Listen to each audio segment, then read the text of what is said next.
하나님의 일은 반드시 하나님의 임재가 있으셔야 합니다. 승패의 결정이 주님의 임재가 결정한다는 겁니다. 저는 세상 일도 마찬가지라고 생각합니다.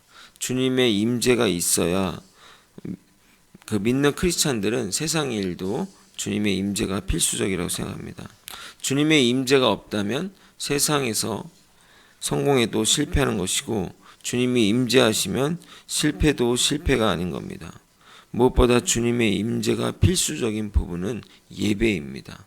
그 어느 것도 주님 앞에 서면 안 됩니다. 주님이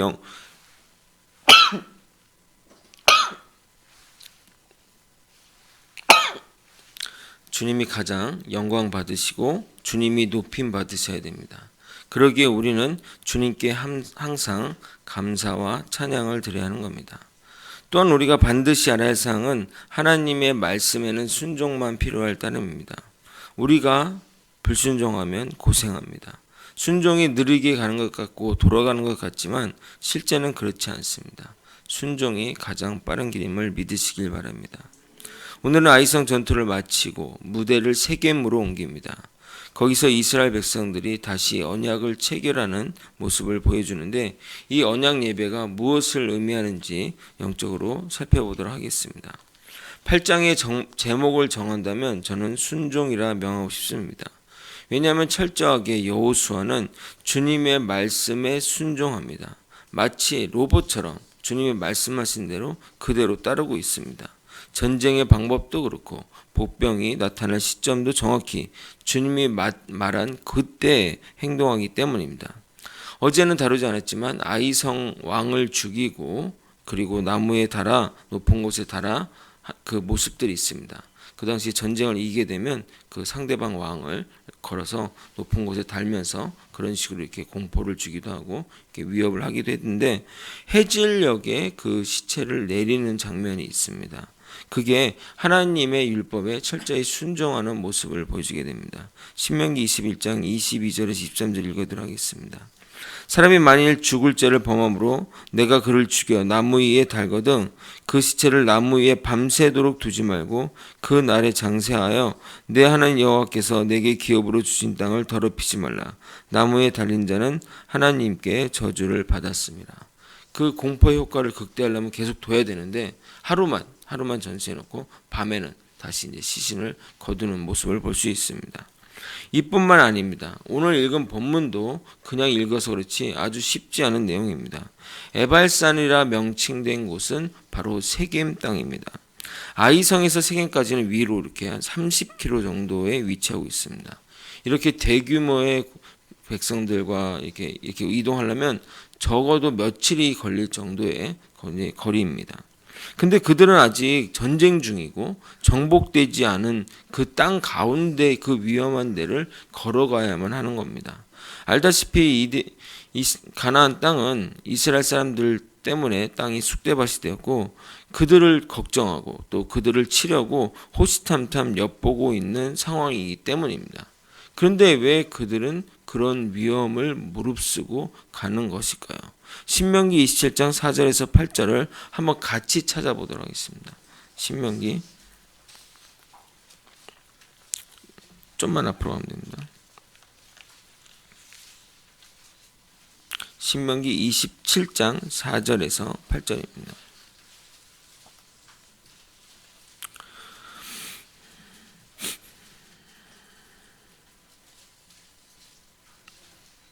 저 번갈아 한번 읽어보겠습니다. 27장 4절에서 8절. 너희가 요단을 건너거든 내가 오늘 너희에게 명령하는 이 돌들을 에발산에 세우고 그 위에 석회를 바를 것이며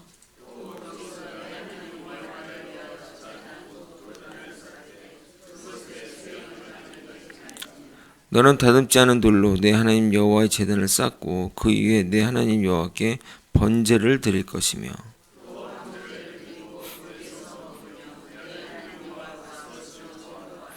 함께 읽겠습니다. 너는 이 율법의 모든 말씀을 그 돌들에 분명하게 정확하게 새길지어다. 아멘. 과거 모세가 생전에 이렇게 하나님과 이스라엘 백성들을 모아놓고 언약식을 체결합니다. 그 언약식을 체결한 이후에 다시 요단에 들어가면 다시 언약식을 체결하라고 명령했기 때문입니다. 심지어 정확하게 장소까지 지정하고 제단을 쌓는 방법과 그 제단의 돌까지 지정해주고 그리고 번제를 드리라는 명령도 했기 때문입니다. 그래서 율법에 그리고 그 율법의 모든 내용을 그 새긴 돌 위에 새기라고 말하고 있습니다. 지금 여호수아는 그 말씀을 실천하고 순종하고 있는 겁니다. 과거의 말씀대로 그대로 지금 하고 있는 것이 그 본문의 내용인 겁니다. 여호수아서 8장 33절을 한번 다시 한번 읽어보도록 하겠습니다. 여호수아서 8장 33절입니다. 온 이스라엘과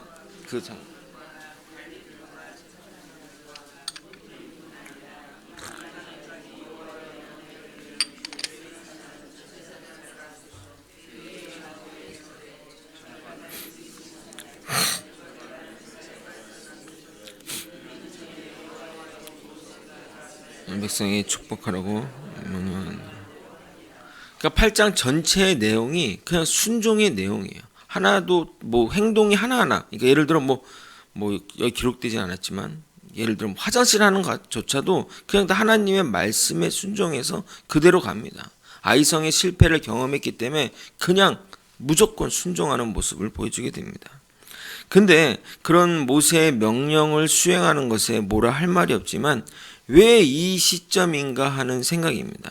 아까도 말씀드렸지만 그 전쟁을 마치고 또 하거나 아니면 또 어느 정도 안전을 확보한 후에 전쟁을 좀 어느 정도 치른 다음에 정복이 좀 된 이후에 해도 되는데 지금 적들이 지금 곳곳에서 지금 호시탐탐 또 이렇게 있는 상황에서 드리는 겁니다.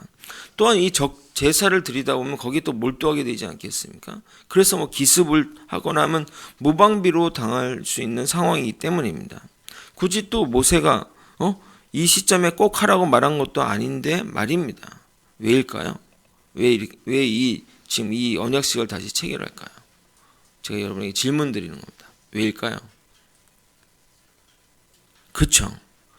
이것 또한 범죄의 결과입니다.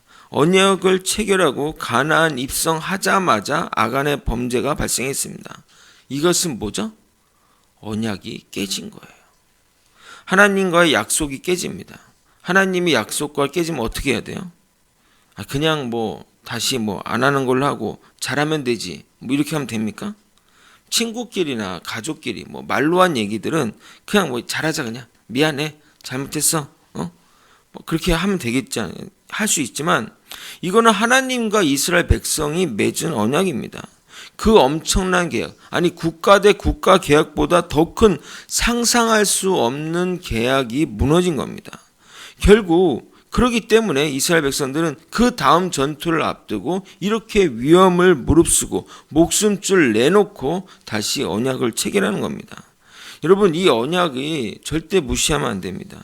이 언약은 하나님의 성품이기도 하고 본질이기도 합니다.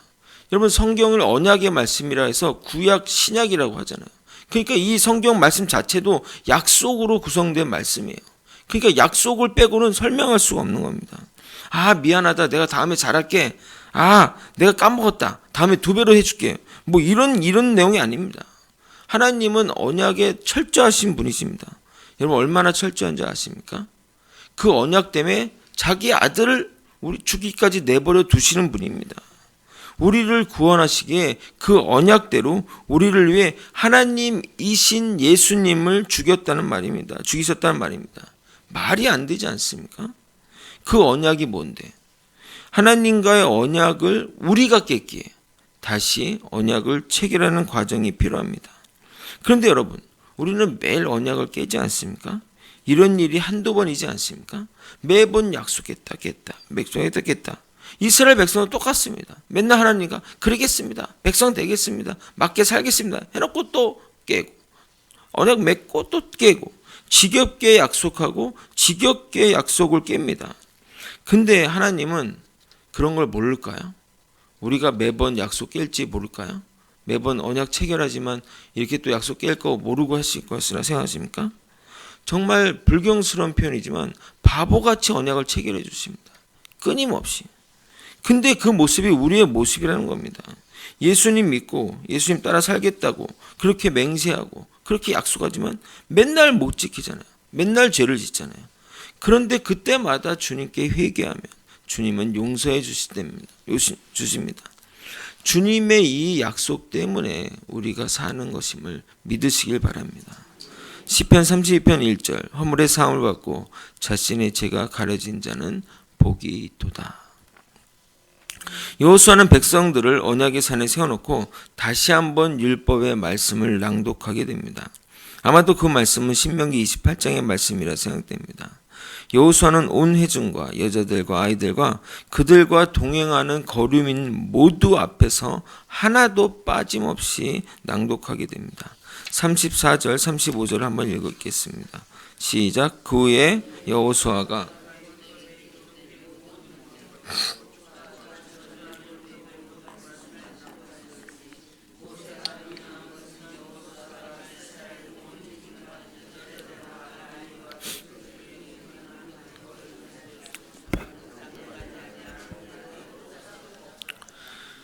이런 언약 관계의 언약 체결의 재확인은 아직 많이 남아있는 가나안 전쟁을 수행할 이스라엘 백성들에게 내적인 정체성과 정복 전쟁의 의미가 무엇인지 깨닫게 해줄 것입니다. 이스라엘 백성들은 두 번의 전쟁을 통해 깊이 깨달았을 것입니다. 이들이 정복 전쟁에서의 승리했던 것은 언약 백성이기에 승리한 전쟁이며 그 승리의 전제는 순종이 전제되어함을 필히 깨닫는 것입니다. 그러므로 이스라엘 백성은 새로운 전쟁을 수행하기 이전에 먼저 자신의 내적 정체성을 확신해야 했고, 이것을 또 하나님과 언약 체결을 통해서 언약 백성이 됨으로써 그 다음 전쟁에서의 승리의 필수 조건들을 만든 것입니다. 그리고 이때 헌신의 의미가 있는 번제와 감사와 화목의 의미가 있는 화목제를 드린 겁니다. 하나님이 기업으로 주실 가나안 땅에 하나님께 철저히 헌신하겠다는 의미와 하나님이 베풀어 주신 은혜에 감사하며 하나님께 화목을 이룬 다음 하나님의 전쟁에 임하겠다는 다짐을 보여주는 겁니다. 우리는 항상 이런 마음으로 드려야 되는 겁니다. 두 가지밖에 없어요. 하나님께 우리의 죄를 용서해 주십시오. 하나님과 화목되기를 원합니다. 그럼에도 불구하고 또 받아주시니 얼마나 감사합니까? 죄인 받아주심에 감사합니다. 이 두 가지밖에 없어요. 뭐 하겠어요 우리가? 감사와 죄 용서밖에 더 있겠습니까? 그리고 어제도 말씀드렸듯이 그들이 이렇게 위험천만한 언약식을 재갱신하는 걸 보면서 우리가 깨달아야 할 것은 불순종하면 돌아가게 되는 거고 순종하면 직진한다는 것을 꼭 믿으시길 바랍니다. 말씀을 정리하겠습니다. 매우 위험한 지역으로 이스라엘 백성이 들어가는 이유는 1차적으로 말씀에 순종하며 2차적으로 언약의 재갱신입니다. 우리는 가나안 입성 전에 주님과의 약속을 했습니다. 순종하겠다는 약속이지만 여리고성의 전투가 끝나자마자 범죄하였고 결국 언약의 재갱신이 필요하게 된 것입니다. 재갱신이 없이는 계속된 전쟁을 하는 것이 두렵기 때문에 자신의 목적을 위해 언약을 다시 체결하고자 한 겁니다. 인간은 항상 깨지고 나서 하나님께 나옵니다. 깨지기 전에 순종하면 얼마나 헤매지 않고 가는데 안타까운 생각이 듭니다. 목회자로서 성도를 볼 때 그런 마음이 듭니다. 자꾸 깨지고 혼나는데 진작에 하나님께 돌아오지 아직도 세상 것 붙잡고 살아가는 사람들이 보면 안쓰러울 때가 한두 번이 아닙니다. 말은 하진 않지만 여러분도 그런 마음이잖아요. 이렇게 딱 안 믿는 가족이나 세상에서 그렇게 고생하는데도 예수 안 믿고 사는 보면 안타깝죠. 말은 안 하지만 그러다가 못 돌아올 수도 있는데 왜 그런지 모르겠습니다. 다시 한번 잊지 마시길 바랍니다. 순종하면 직진이요, 불순종하면 뺑뺑이라는 사실을 말입니다. 예수 안에서 고속도로로 질주하는 우리 모두가 되길 예수님의 이름으로 소망합니다. 기도하시겠습니다. 하나님 아버지, 하나님의 말씀에 순종하여 나아가기를 소망합니다. 우리는 맨날 거짓하고 죄짓고 하나님께 범죄하나 주님이 우리를 받아주심을 믿고 주님께 나아갑니다. 우리의 죄된 모습을 용서해 주옵시고 하나님의 그 한량없는 사랑으로 우리를 안아 주시옵소서. 그 주님 때문에 우리가 하루하루 사는 겁니다. 주님의 말씀에 끝까지 순종하는 우리 모두가 되게 하여 주시옵소서. 사랑이 많으신 예수 그리스도 이름으로 기도드립나이다. 아멘. 오늘